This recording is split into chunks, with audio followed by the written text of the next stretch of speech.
some form, something to take notes, whether you be in person with us this weekend or whether you be online. Let me just encourage you to take notes. And again, if you're just doodling, that just makes me think at least you're engaged even if you're not engaged. Playing tic-tac-toe with one another or whatever that looks like, that's okay with me. Just makes me think that you thought something was important, you start writing it down.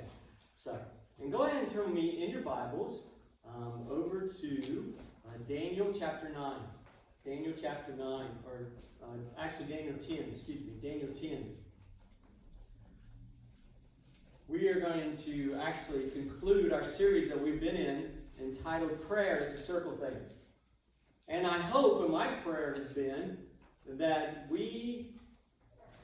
me just take a step back. So often when we look at our lives in prayer, again, we just touch the surface of what I really believe that God intended for us and what prayer to look like. And we've kind of walked through this series about why that is. And we're going to kind of put a bow on all of that this weekend. Several years ago, I had the opportunity to travel on a mission trip over into Myanmar, or Burma. Some would know it as Burma, actually Myanmar today, or in our culture today. If you follow anything in the news, you know that Myanmar just recently experienced a coup. 2 days before I actually entered into the country of Myanmar, several years ago, there had just been a coup attempt. When I got off the plane, it was like nothing I'd ever experienced before in my life. The smell, if you've ever heard anyone talk about being in different areas where they could just feel, you could smell evil. And some of us, for a lot of us, unless you've actually experienced that, for a lot of us, it kind of just goes right over our heads. We think, yeah, right. But literally, the smell, you knew that there was a spiritual battle going on. Now again, for a lot of us, we struggle to talk about the spiritual battle. It's the unknown. It's kind of like heaven. We don't get excited. If I was to ask you, how many of you are excited about heaven? Everyone, whether it be online or be here, would raise your hand. That's the spiritual answer. We get it. But the actual reality of it is, how much do we really show that we're excited about heaven in our life? And a lot of that has to do because of the unknown. That's a sermon for another time. But with the spiritual battle, and actually the spiritual realm, there's still a lot of it.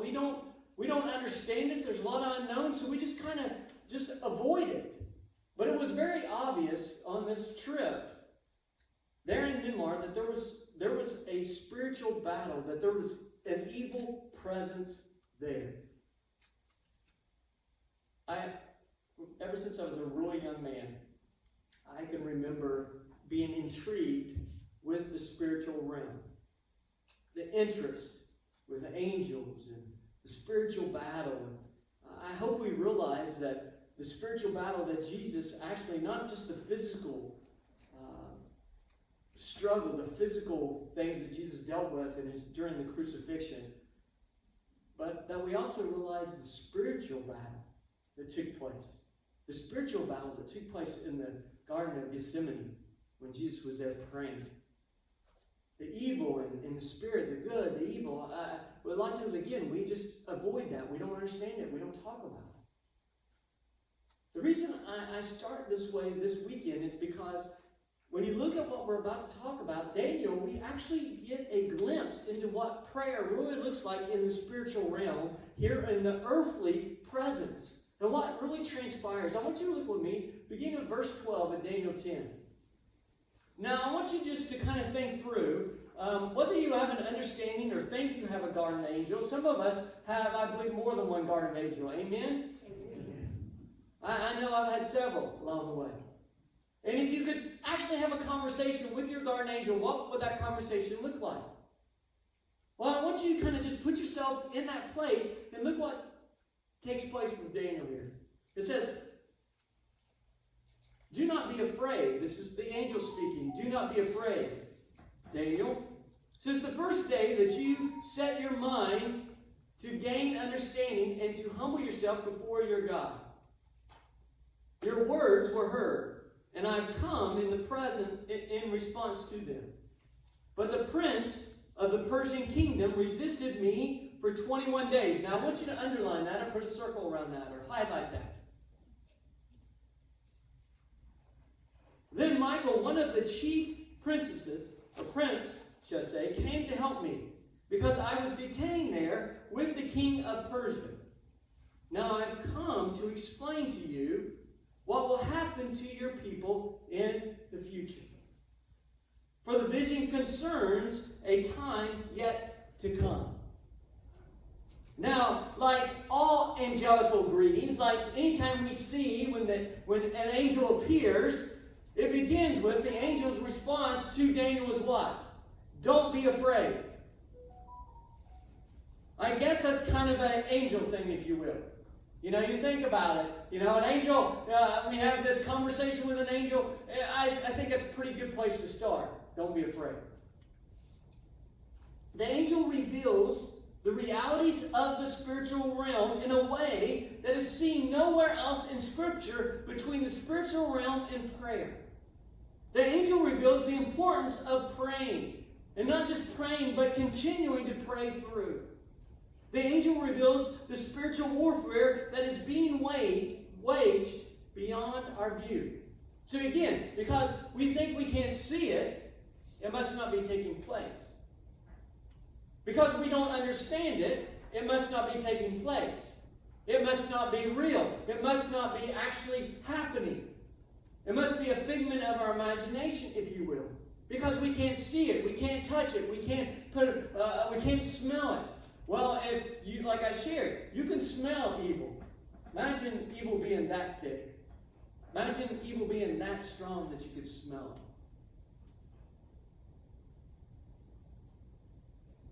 it. The angel reveals the way prayers are actually processed from God's creation, from here on earth to heaven. See, Daniel's prayers were heard before the words even passed through his mouth. Before Daniel even spoke the words, his words were heard. But it wasn't until the 21st day, and again, that's why I had you highlight this or underline. It wasn't until the 21st day that he experienced, actually, if you will, a breakthrough because of spiritual oppression. See, the angel goes on to share with Daniel. He says, an evil spirit known as the prince of the Persian kingdom resisted the call of the angelical backup until the 21st day. Again, write that down on your notes, or at least make me think you're writing it down.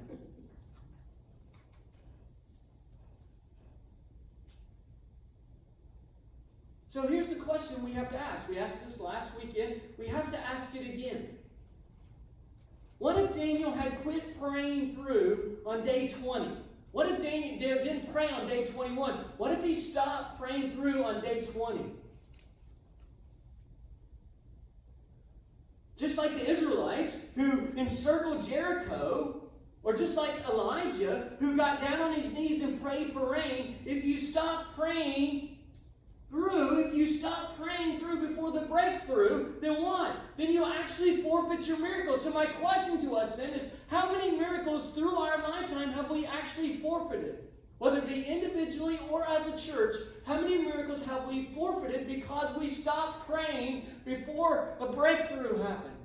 We gave up, or our mind moved to something else, or you're like me, you have OCD. Or you're just ADHD or whatever, and you're just like, squirrel that way, no squirrel that way. And for a lot of us, our prayer lives are like that, and our minds are like that, and our dreams are like that. We dream, this, and all these sort of things like this. And how many miracles through our life, I don't care how old you are, whether you're 21 or, I was going to say 121. How many miracles have you, or have I, not allowed ourselves to experience because we didn't spend enough time or we didn't pray through it? Now, Daniel ranks as one of the most brilliant minds in the world of that time. He could explain riddles. He could solve problems. Unlike anyone during that time period, in that society or culture, no one could dream or interpret dreams like Daniel. But the thing that actually set Daniel apart wasn't his brilliant mind. The thing that actually set Daniel apart during this culture, this time period, Daniel prayed circles around the greatest superpowers on earth. And because he actually spent time in prayer, he got on his knees, he brought kings and kingdoms to their knees because of his prayer life. Here's the thing, Daniel just didn't pray when he had a bad day. Anybody had a bad day this past week? Anybody had a bad morning? Okay. You see, Daniel just didn't pray when things got bad. He prayed every day. And he just didn't pray every day. He didn't just pray when there was an emergency.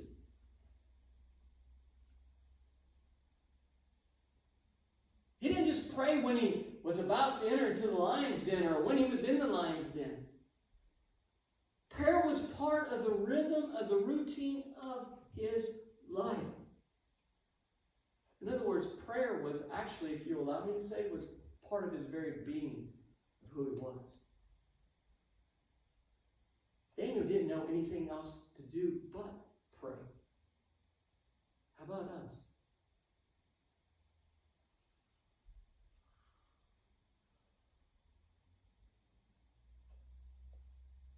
I'm sure Daniel prayed with a great degree of intensity, if you will, right before he entered into, or right before he was thrown into the lion's den. I'm sure that there was a lot of prayer that was going on during that time.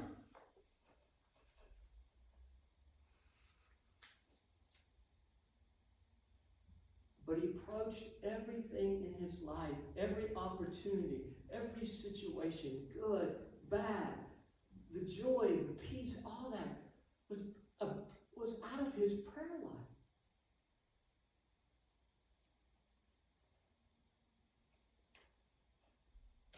And because of his prayer life, Daniel was able to move from being a prisoner of war to actually becoming, if you will, prime minister of a country that actually took him captive. How does that take place? How does that happen? It only happens because of God. Because of God.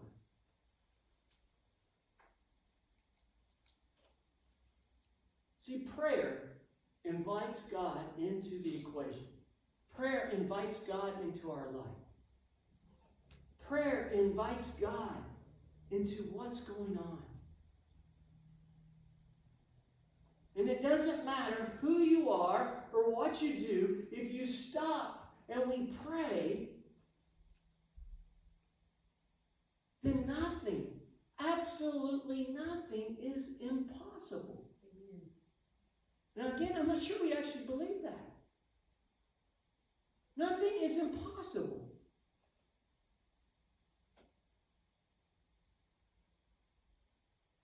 One of my favorite places to pray. I don't know about you, but do you have just in part of your routine and part of your rhythm of life, and hopefully prayer is part of your rhythm of life, you have a place. I've shared with you before, I love to go out and run. As a kid, I used to start right here at the church, and I used to go out and I used to run by the high school here, and I used to go down where the city park is now. I'm not sure what the road is that goes in front of the city park, but I used to go in front. The city park wasn't there at the time. And I used to run down that way, and then I used to come up, what's the main road here? Meadow Road? I'm not sure what it is, but anyway, I used to come back by and back down to high school, and I'd run that a few times. And sometimes I'd go over to the YMCA, and over at the YMCA there used to be these kind of like cross-country trails that used to be down back behind the Y, and I used to run on there. But that is my time to get out and to run. And as I've gotten older, and God has given me the opportunity to be in different positions, it became the opportunity for me to spend time with God, and I didn't have my phone on me or anything like that. I could just get out and run, and no one could get with me or get to me. Now, I don't know what happened, but when I turned 40, Susan told me I had to start carrying my phone with me. I don't know why 40 was the age, but I had to start carrying my phone with me. But it's just my time that I can get out and go with God. It's really interesting this weekend as I stand right here in this place as a young man, as a teenager. This also used to be the place right here. I'm sharing something that no one else knows. With everyone online and with you all in person this morning. This is where I used to come, right here. There used to be the big pulpit that sat right, big white thing sat right here. Y'all remember that? And then back behind it, I don't know where that came from, but this used to be the place that I would get behind that pulpit. No one knew I was there, and I'd spend time in prayer. And I'd pray as a teenager, and I'd pray for my peers, and I'd pray for those that were here in the church.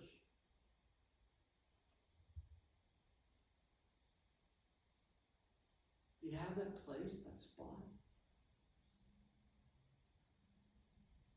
See, Daniel had that place. If you go back and you look through Daniel's life, you'll see even when King Darius outlawed prayer, what did Daniel continue to do? Daniel continued to pray. Not only did he pray once, but we see there that what? He would get down on his knees and he would pray 3 times a day. Why? Because no matter what was going on, no matter what the ruling was, it was part of his very being. And I believe if we could actually talk to Daniel right now, Daniel would share with us, I couldn't have gone on through life. I didn't know anything else to do except pray. It's just who I was. Is prayer who you are? Is it who we are as a church?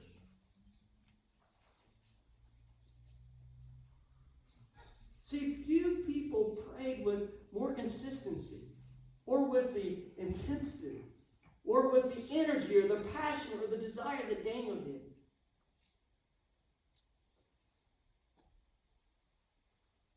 But here's what's so amazing about going back to what we're talking about this weekend, is how persistent Daniel was in his praying at this moment. Because here's what's so remarkable, and I'm not sure we realize this, but Daniel was actually praying for, and he was dreaming for, the rebuilding of Jerusalem that he actually wouldn't see in his lifetime. He was actually praying and dreaming for something that he knew that he was never going to see.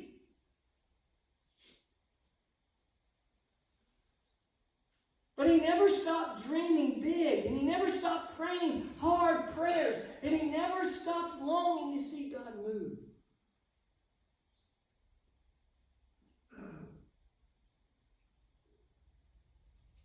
See, he was looking beyond his captivity. He was looking beyond being enslaved. He was looking for restoration to take place in Jerusalem. He was looking further on. If you look, he was looking even further on Jerusalem. He was looking for the first coming of Jesus, and he was looking on beyond that. He was looking beyond for the second coming of Jesus. Now think that through for a moment. Think about Daniel in that time period, and what Daniel is actually praying for, something that he is not going to see, but he's dreaming big and he's praying big. See, praying circles often feel long and they feel boring.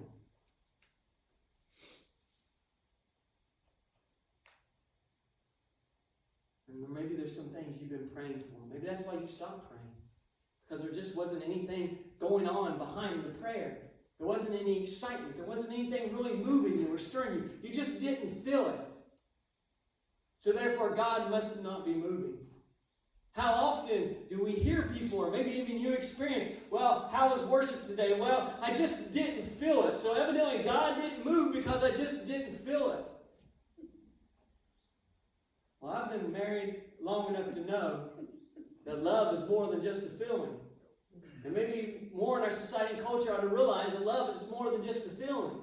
Because so often, when I've had the opportunity and the honor to do marriage counseling or sit down with a couple and they'll say, things are just, this is going like this or that, and say, what's going on? Well, I just don't feel like I love them anymore. And they get this response from me. And what's the problem? And they look at me like, well, I just told you, I feel like I just don't love them anymore. And again, what's the problem?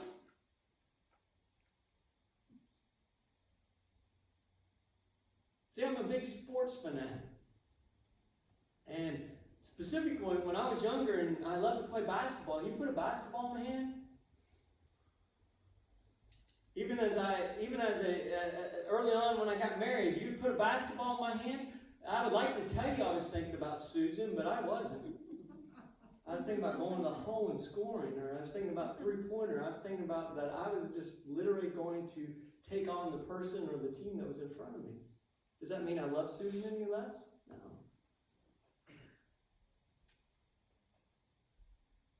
Why that little mini commercial right there for? Because so often that's the way we are in our prayer lives. I just don't feel it. I don't feel like God's doing anything. I don't feel like He's doing anything in His church. I don't feel like He's doing anything. I don't feel like He's moving. I don't feel like it's working. So we just stop. And we stop. And we rob ourselves of a miracle.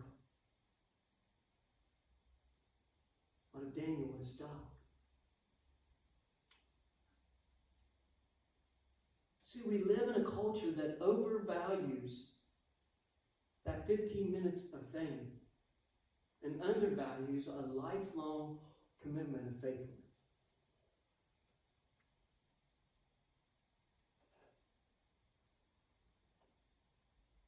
What's that dream?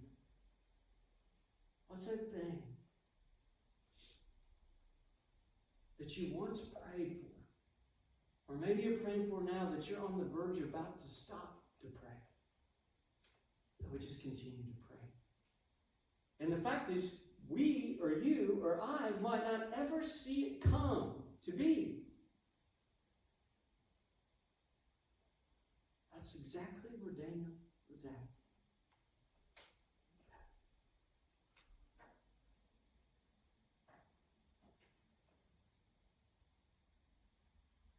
At a critical juncture in Daniel's life, Daniel was a man of prayer. He was a man of fasting.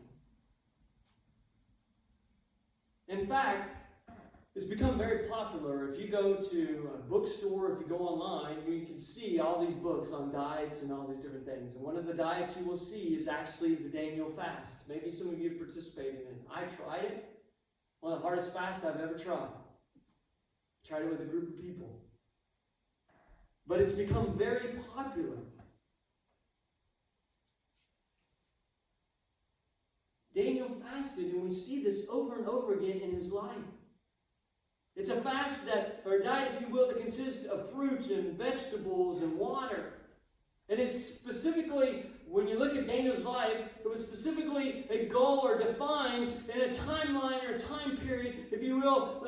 For Daniel, it was a 10-day fast that actually jump-started, if you will, Daniel's climb to his political power. It was a 21-day fast that actually, if you look at what we're talking about this weekend, where he got to encounter this angel.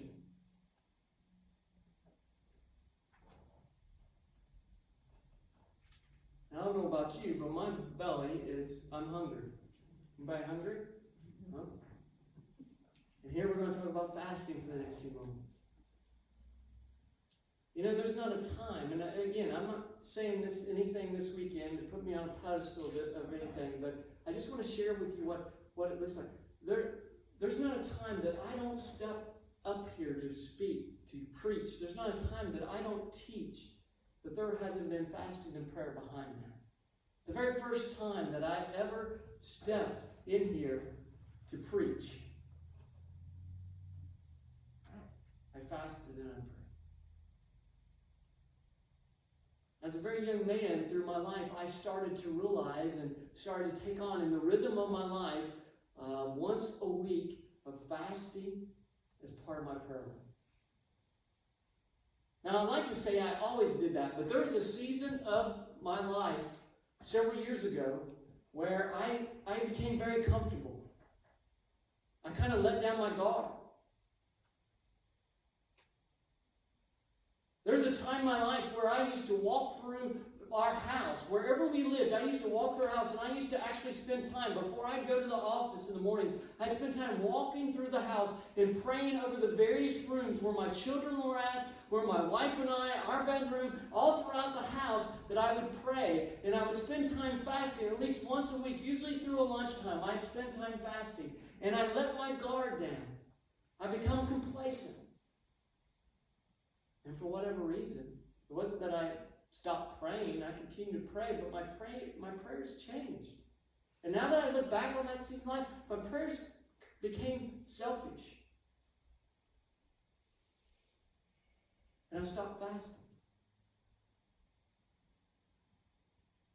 And what I would say in that season of time in my life, when I look back on it, it was a time of oppression for my family.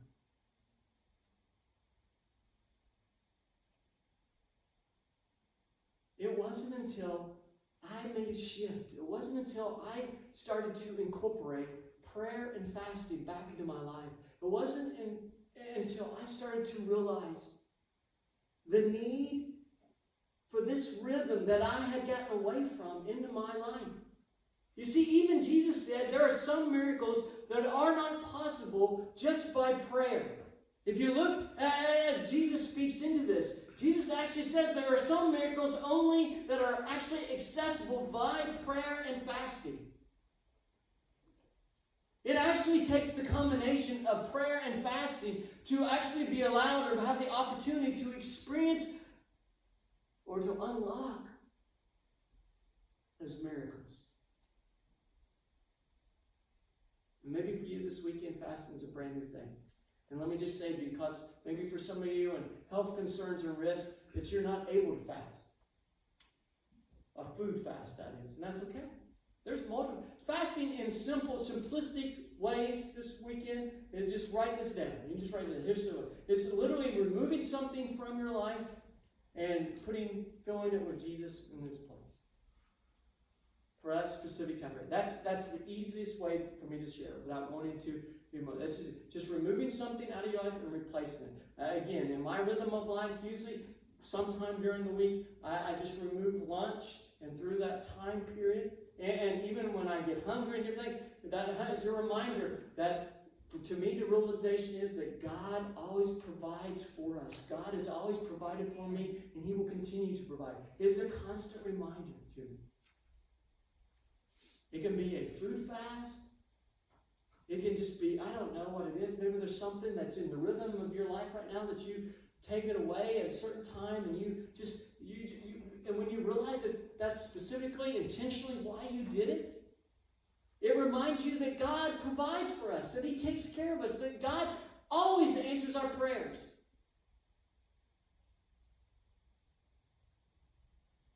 See, when you have big decisions, do you spend time in prayer and fasting?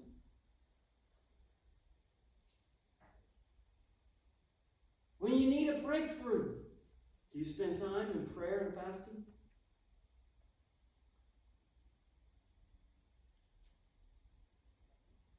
So maybe there's just something this weekend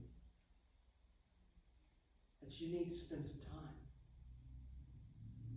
in a prayer and a fast.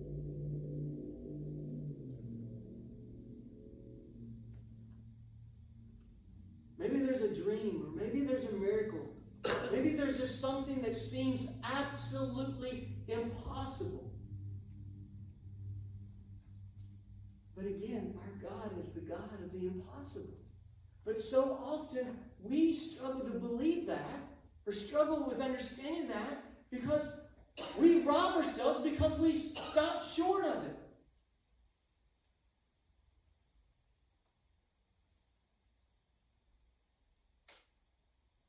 So what dreams do you have? What goals do you have? What ambitions do you have? When's the last time, go back to this where we started this series at. When's the last time you allowed yourself to dream? And I don't care if some say, well, I'm past dreaming now. That's for someone younger. No, it's not. I'm sorry, it's not. As my granddad used to say, that's hogwash. Or he'd say, that's stinking thinking. What he'd say. Until God calls you home, or until Christ returns, God gives us dreams. God gives us goals. God has a desire to use you in your neighborhood, in your community, in your work. So again, what are you circling up in prayer? What are you praying through? Wherever it is that you work, wherever it is you go to school. Are you walking through your neighborhood? Are you driving through your neighborhood? When's the last time you actually drove around our community and just spent time in prayer? Again, maybe you say, well, I can't run. Well, you drive or have someone drive you around. At your workplace that you walk through and you don't have to tell them, maybe you say, can I pray with you? I've never had anybody decline a prayer.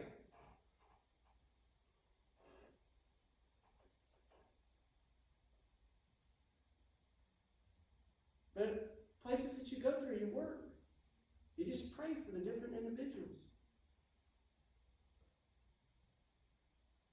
Where I'm at right now, where I stay, I pray for those that are working there all throughout the week.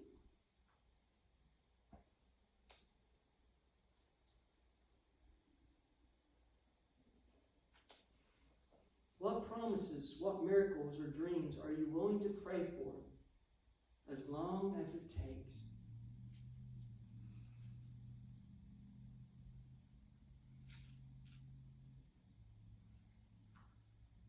Think about this. Some dreams should be so big that they actually take a lifetime to fulfill. Some dreams should be so big that they actually take a lifetime to fulfill.